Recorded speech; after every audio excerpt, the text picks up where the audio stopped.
Señores, muy buenos días, muy buenas tardes.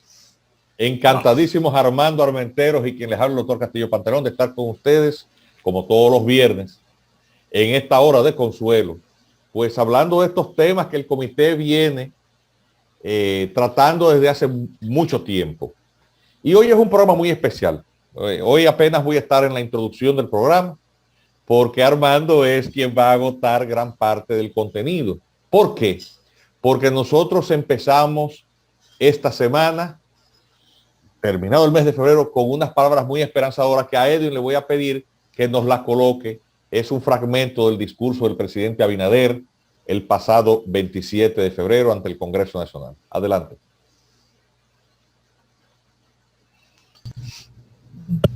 Pueblo dominicano, escuchen bien. En la segunda mitad de este año 2021 empezaremos a construir en la línea divisoria entre ambos países, República Dominicana y Haití, las nuevas medidas de refuerzo de la seguridad, que combinarán los medios físicos y tecnológicos e incluirá una doble verja perimetral en los tramos más conflictivos y una simple en el resto. Además de sensores de movimiento, cámaras de reconocimiento facial, radares y sistemas de rayos infrarrojos.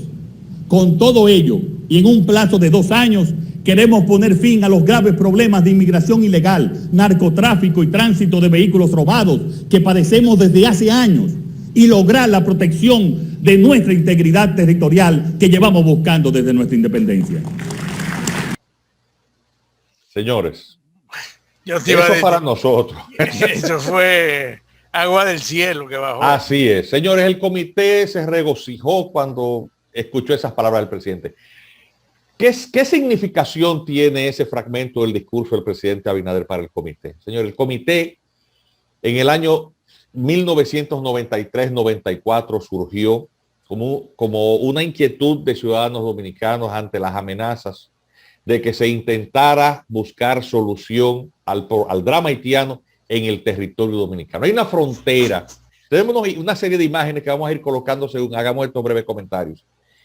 La frontera ha sido objeto incluso de atención para los geógrafos en el mundo. Miren, esa es una imagen aérea del contraste de la frontera dominicana. Miren la diferencia. Parece que fueran dos cosas completamente distintas que no tuvieran nada que ver. El efecto de la erosión y de la falta de conciencia, una cultura depredadora del medio ambiente ha generado ese desbalance entre dos países. Bien, a través de esa frontera que ha sido definida prácticamente en un plano, pero en la realidad no hay ni grandes ríos o cauces profundos, ni océanos, ni mares.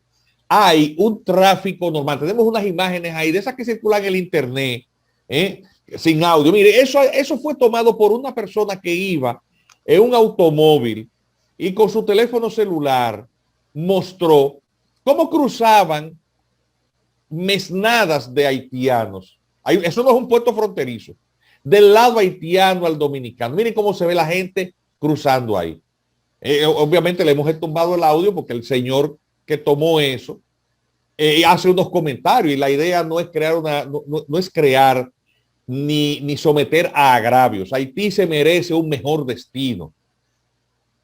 Este comité se llama de la solidaridad internacional con Haití porque toda forma de solidaridad tiene que ser hecha en favor del pueblo haitiano como en favor de cualquier pueblo necesitado, pero en su territorio, porque la solución de eso no es mudar esa población aquí. Entonces, miren, ¿qué necesidad tiene el país de un muro? Eso es incuestionable, porque al no haber unas barreras geográficas, pues entonces necesitamos construir un muro y se ha estado construyendo un muro. Esas imágenes de esas construcciones que se vienen haciendo y que el presidente Abinader ha asumido, esas son imágenes reales que hemos sacado del internet. Hay una cantidad de imágenes, las pueden ir rodando. Es decir, el gobierno dominicano, el gobierno del presidente Abinader, atención, y quiero confesar esto, que nosotros no tenemos problema porque esto no es un tema de ego ni de vanidades.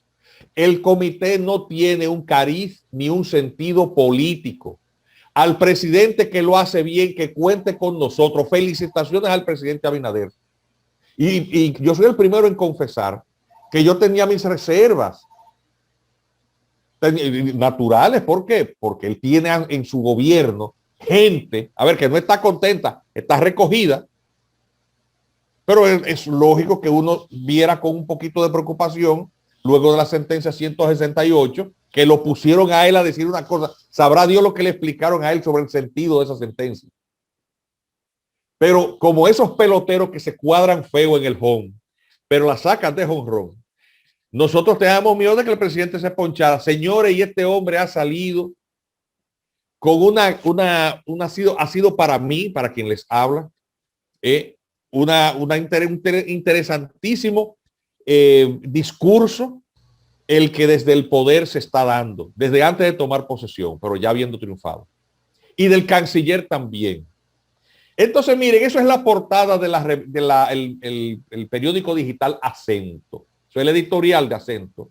¿Qué dice ese editorial? Amplíame el titular, por favor, Edwin, para que la gente vaya y lea a Acento.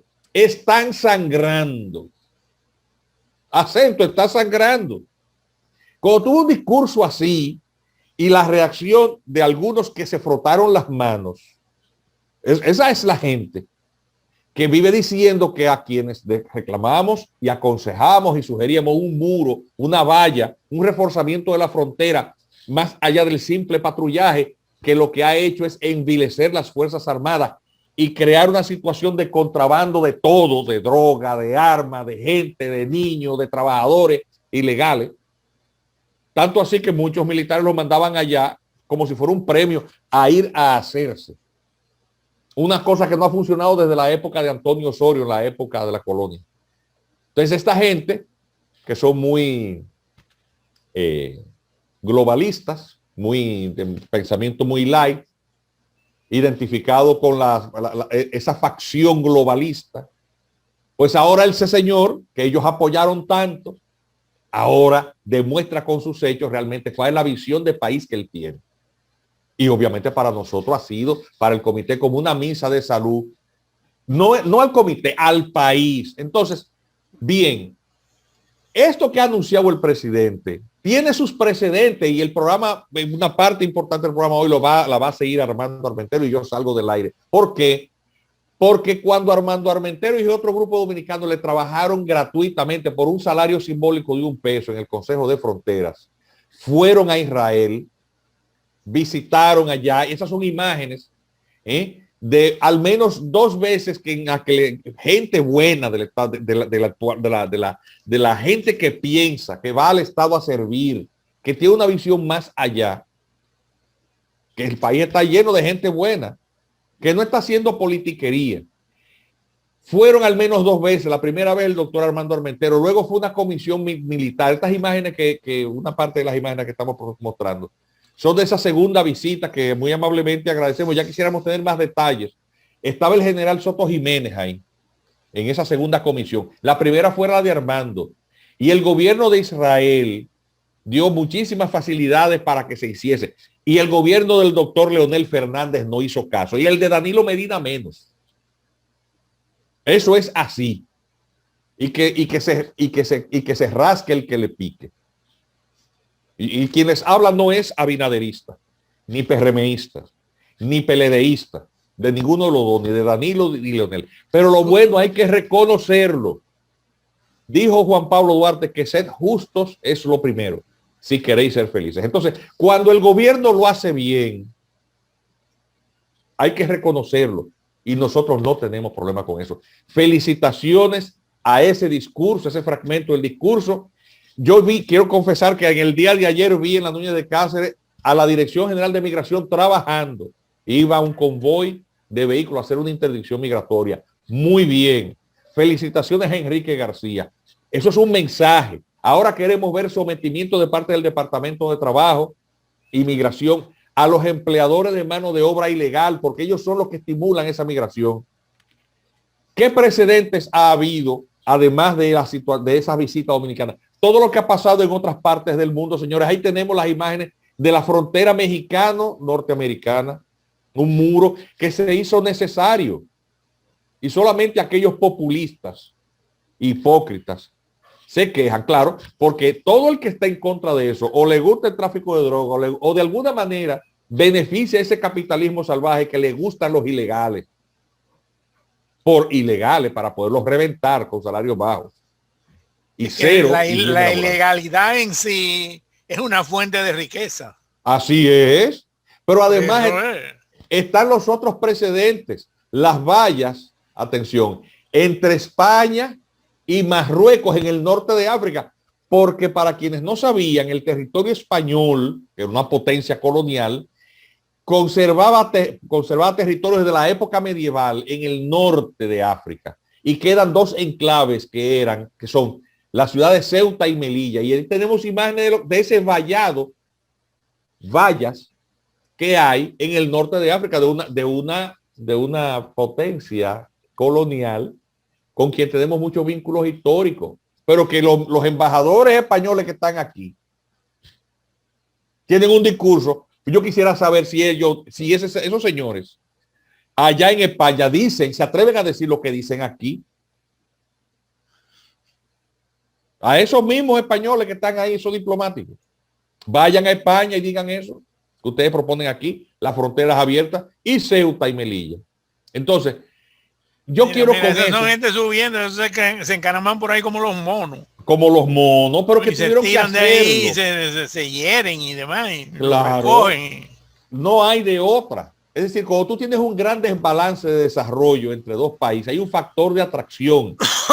Y eso es normal, porque la migración es un fenómeno humano. Entonces, ahí, nosotros ahora yo salgo del aire, porque, señores, el programa es para Armando, para que le cuente a los dominicanos de esa experiencia que ha reivindicado el presidente Abinader. Armando, ahora me pongo yo a ver la televisión, me despido de ustedes. Ponte, que te voy a decir muchas cosas interesantes. Muy bien, que voy a pasar ahora a ver el monitor. De acuerdo, vete para allá. Miren, señores, el día 9, exactamente, lo tengo apuntado por aquí, fue nombrado un grupo que es el Consejo Nacional de Frontera. Ese Consejo Nacional de Frontera estuvo nombrado por el que entonces era presidente, que lo era Leonel Fernández, y hizo el nombramiento de 3 personas, de Giuseppe Rimoli, que murió ya hace algún tiempito, de un servidor que está hablando con ustedes, y de un señor que era del partido de ellos. Y se llama Fernando Casado.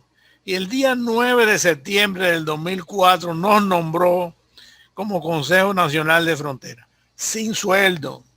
Eso es un sueldo honorífico, eso es un puesto honorífico y que se suponía que tenía sus oficinas en la Cancillería. Empezamos a ejercer y debo decirles lo siguiente, que yo lo supe a consecuencia de todo esto, que yo no lo sabía hasta hace poco, que los judíos, los israelitas que trajo Trujillo o que les permitió entrar Trujillo, gracias a Dios, durante la Segunda Guerra Mundial, que son los que fomentaron la buena cría de ganado, de leche, y donde se comenzaron a hacer quesos, mantequilla y productos de buena calidad, ahí cerca de Puerto Plata, en una playita, Sosúa, que estaba prácticamente abandonada. Poca gente tenía, habían 3 o 4 casas de veraneantes ricos y estaban. Ellos desarrollaron toda esa zona y enseñaron a los dominicanos la crianza del ganado y todo lo demás. Entonces ha ido creciendo y ellos están ahí, todavía siguen produciendo de muy buena calidad los productos que yo acabo de mencionar. Pues ustedes saben que sucede, esa gente en la época en que vino ese barco lleno de judíos aquí, que desembarcaron por el norte, por Puerto Plata, también salió otro barco huyendo al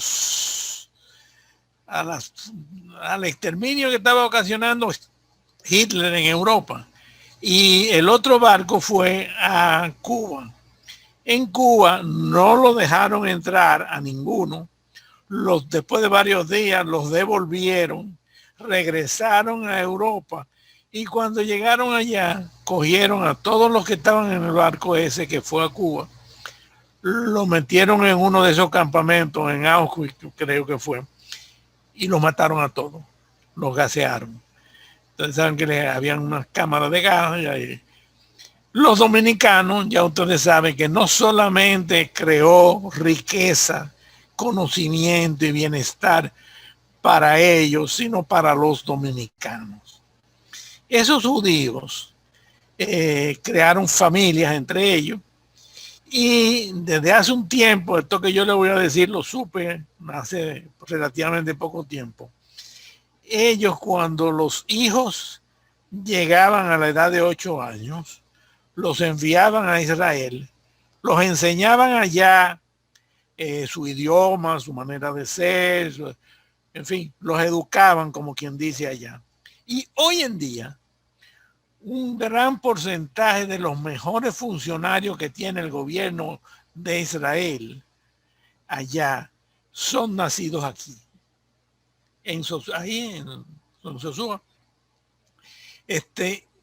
Tienen un gran agradecimiento, ellos, los muchachos, que todavía recuerdan bien este país, aunque la mayor parte viven allá, y desde entonces han estado tratando de ayudar a la República Dominicana. Un día, en una de las reuniones que hacíamos en el Consejo Nacional de Frontera, apareció un señor, nos dijeron que iba a venir un señor a hablar con nosotros, que era judío y que se llama Shlomo Ben-Ami. Shlomo Ben-Ami era uno que había sido ya ministro de Relaciones Exteriores en Israel poco tiempo antes de que viniera la primera vez. Iba a venir a hablarnos a nosotros del problema de República Dominicana y de Haití, porque desde entonces ellos ya sabían todo lo que estaba sucediendo. Ese señor vino y, entre otras cosas, a mí me llamó mucho la atención que me dijo: lo de Haití no se va a resolver hasta que no haga crisis, porque en los países del resto de América y de Europa y demás, no se meten en esas cuestiones donde no tienen algo que ganar. Y mientras no haga una crisis internacional, ellos no van a hacer nada, ni se van a meter en eso. Bueno, un par de años después de eso, ese señor invitó al Consejo Nacional de Frontera y a todos los que estábamos metidos en eso a que fuéramos a visitar Haití, porque aquí había que hacer un muro que separase a República Dominicana y Haití, porque si no lo hacíamos íbamos a tener problemas siempre. Entonces ese señor nos invitó y nosotros hicimos un viaje a Israel, y ese viaje se realizó, yo les voy a decir cuándo, el día exactamente nos enviaron todos lo que era necesario, y el grupo de dominicanos fue a Israel a conversar con ellos, a ver qué se podía hacer para resolver el problema haitiano. Ellos decían que lo que había que hacer era un muro ahí. Imagínense, hacer un muro costaba todo el dinero del mundo, y además de eso no se sabía bien cómo era, y nos dijeron: vengan para que ustedes vean cómo es el muro que tenemos nosotros con los palestinos, que tenemos el muro con los jordanos y que tenemos el muro con los israelitas y con los libaneses. Eso que ustedes están viendo es que también nos dijeron que ellos tienen una compañía, esa que apareció. Erwin, échame para atrás la de el pajarito ese volando. Ese es el símbolo de Rafael. Rafael es una institución que existe en Israel, que es la que defiende a Israel y crea todo lo necesario para ellos poderse defender de todo lo que les sucede. Entonces nos dijeron, bueno, nosotros podemos ayudarlos con Rafael. Y Rafael fue el que nos invitó. Y nos enteramos que Rafael es una palabra hebrea. Yo tengo por aquí el significado. El Rafael en hebreo significa que es una institución para defender los intereses de Israel. Pues bien, ellos son los que hacen y diseñan las armas y todo lo demás. Tienen incluso catálogos donde ofrecen lo que ellos producen, y ahí está el frente de uno de esos catálogos que dan seguridad de la tierra propia en el extranjero. Es eso, el Homeland Security. El Homeland Security está hecho de la siguiente manera.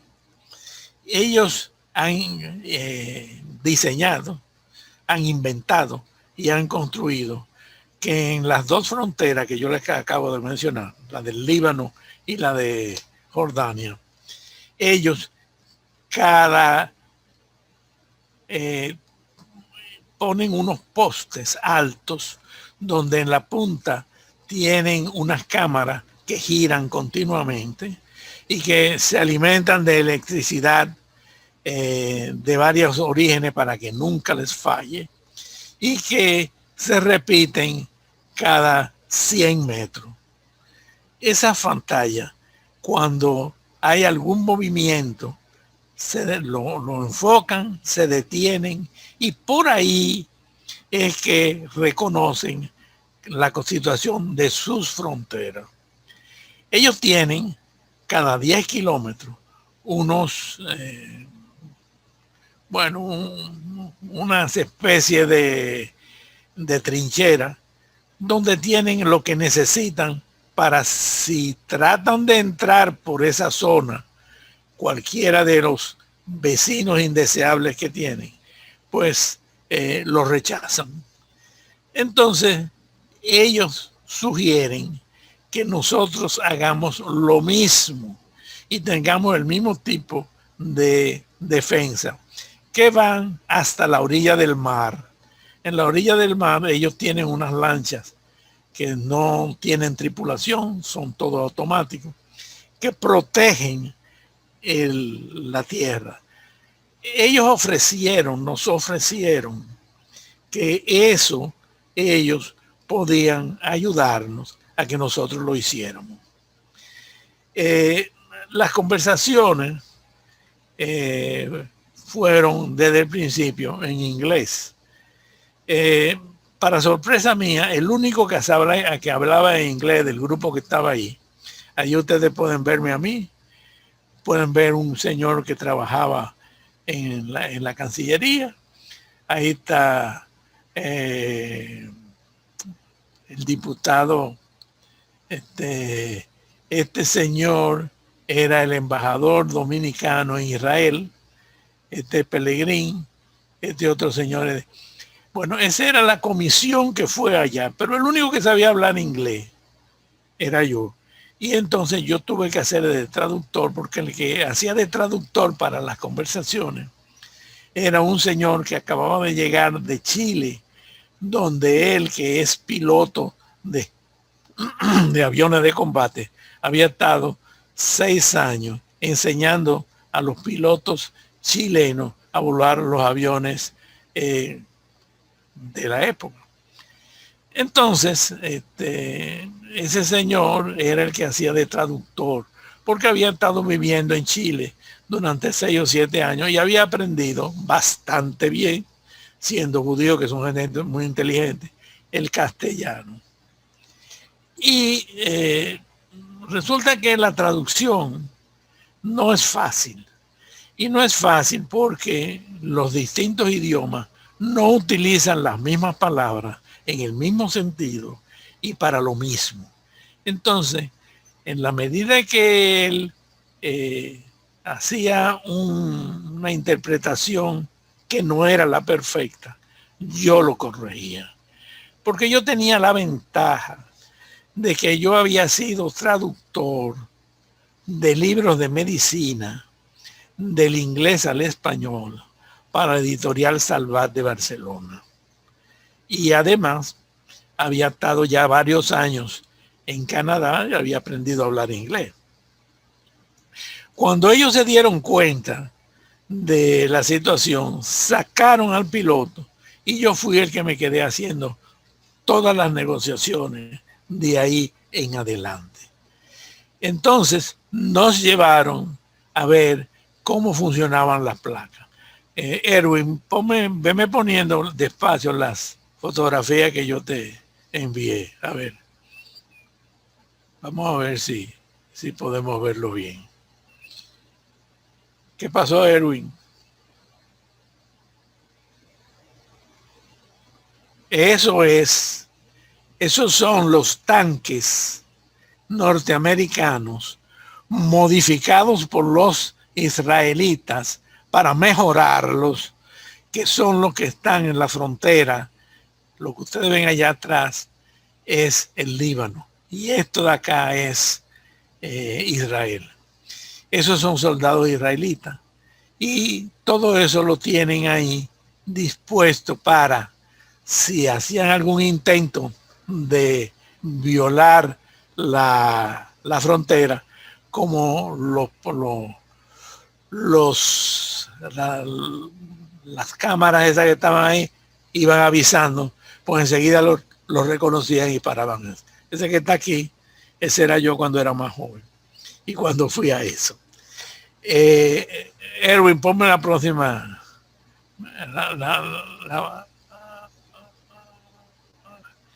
Eso fue una de las reuniones donde estoy yo, donde está el segundo que era en aquella época de aduanas, el director de aduana que todavía estaba vivo, estaba aquí internado con problemas de riñones. Ese señor era uno de los israelitas. Aquí está Pellegrín. Y eso era en las reuniones donde nos explicaban qué era lo que había que hacer y cómo era que para ellos le funcionaba. Si ustedes son observadores, van a ver que hay elementos ahí que son típicos de los israelitas. Esos. Ponme otro, Erwin. Esa es otra reunión donde también estoy yo, está Pellegrín, están casi todos los que fueron invitados por los israelitas y los judíos que estaban explicándonos cómo era que había que hacer todo eso. Al final, yo fui el que naturalmente, como era el que hacía, el que hablaba con unos y con otros, el que hice más amistad con todos los que estaban ahí. Entonces, cuando yo le pregunté al final, digo yo, bueno, ¿y cuánto nos costaría nosotros hacer esto como lo hicieron ustedes? Entonces me pusieron al habla con el ministro de Finanzas y de Israel en su oficina, donde tuve 2 días hablando con él y dándole mis instrucciones de cómo era el terreno, cuál era la distancia, cuáles eran los precios de muchas de las cosas. Yo tengo hijos ingenieros y arquitectos y demás. Bueno, aquí yo tenía el conocimiento de todo eso. Y finalmente me dijo ese señor, me dijo, mire, eso cuesta aproximadamente, les va a costar a ustedes 80 millones de dólares. Naturalmente yo me tiré a muerto, dije que será mucho dinero para nosotros y qué sé yo. Pero no obstante eso, ellos siguieron con lo nuestro, nos siguieron diciendo y estuvieron conformes con ayudarnos en la construcción de esa verja que separaba a unos y a otros. Esa verja, como ustedes pueden ver, esas reuniones se hacían en los sitios donde había cruces de la frontera entre Jordania y Israel y el Líbano y Israel. De manera que yo le dije, digo yo, bueno, pero 80 millones de dólares es mucho dinero para nosotros. Me hicieron muchas preguntas sobre cuántos turistas venían, cuánto gastaban aquí y demás. Naturalmente, ese señor que era el secretario de Finanzas de Israel, un viejito que era un héroe de la guerra de los 6 días, terminó haciéndose amigo mío, por así decirlo. Y al final, cuando yo le dije, bueno, pero es que eso es mucho dinero para nosotros, y él se informó entonces de cuántos turistas venían, cuánto gastaban y demás. En un momento dado me dijo, eso es bastante dinero, pero no se preocupen por eso. Entonces yo seguí naturalmente negociando con ellos y llegaron a la conclusión de que no nos preocupáramos porque ellos nos iban a financiar eso. Cuando me habló de financiar, yo pregunté, bueno, ¿y cómo es eso del financiamiento? Finalmente, después de 2 días de conversaciones de ese señor ministro con quien le está hablando a ustedes, me llamó a un rincón, nos habíamos hecho amigos, como quien dice, y me dijo, mire doctor, yo le voy a decir una cosa. Nosotros tenemos relaciones con República Dominicana muy estrechas por una serie de razones. Y él me dijo parte de las cosas que yo le dije a ustedes, de que los que se criaban aquí se iban allá y había muchos funcionarios israelitas que seguían queriendo mucho a la República Dominicana. Y me dijo en principio, nosotros le podemos financiar eso a 20 años. Y le vamos a cobrar solamente 1% de interés sobre lo que haya pendiente al año. Yo seguí diciendo que sí, que eso yo los agradecía y demás, pero que nosotros éramos un país muy pobre y que eso es un dolor de cabeza que teníamos con los haitianos y demás. Entonces me llamó a un rincón y me dijo, mire doctor, le voy a decir algo que yo lo voy a repetir aquí, quizá cometiendo una imprudencia. Cuando hagan eso, nosotros vamos a mandar una comisión ahora a comprobar los datos que usted ha dado de los kilómetros que hay que hacer, donde hay puentes, etcétera. Y me dice, no se lo diga a nadie a menos que usted crea yo que debe decírselo porque le merezcan la confianza para hacerlo. Dice, nosotros nunca le vamos a cobrar esa deuda por agradecimiento que le tenemos a la República Dominicana. Pero eso no lo diga públicamente, incluso porque los organismos internacionales de los cuales nosotros somos parte y hemos firmado, no permiten que se puedan hacer ese tipo de cosas y no se cobre. De manera que eso se lo decimos a usted y usted se lo dice allá a quien usted crea que vale la pena decirlo y que lo va a mantener eso con la mayor discreción. Yo, espantado de la alegría, regresé al hotel. 2 días después nos anunciaron el regreso y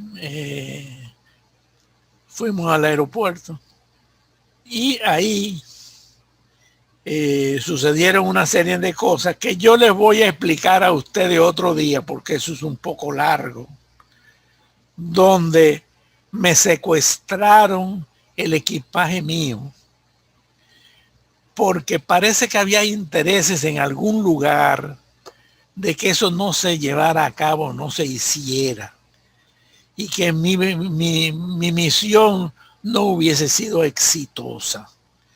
De manera tal que en el aeropuerto, cuando nos íbamos a subir en el avión, yo nada más andaba con un pequeño maletín, porque yo no iba a un concurso de moda ni de nada de eso, no llevaba tanta ropa.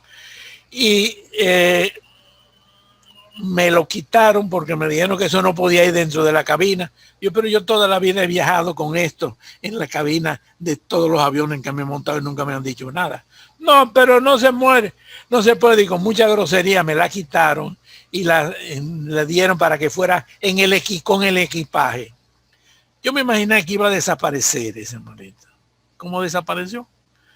Y me monté en el avión y el avión voló de ahí a Madrid y de Madrid voló aquí. No visitó ningún territorio que no fuese España, Israel y República Dominicana. Entonces, naturalmente, cuando llegué aquí, mi maletica no apareció. Yo hice la reclamación porque, entre otras cosas, tenía el dinero que me había sobrado del viaje, que eran $1,800.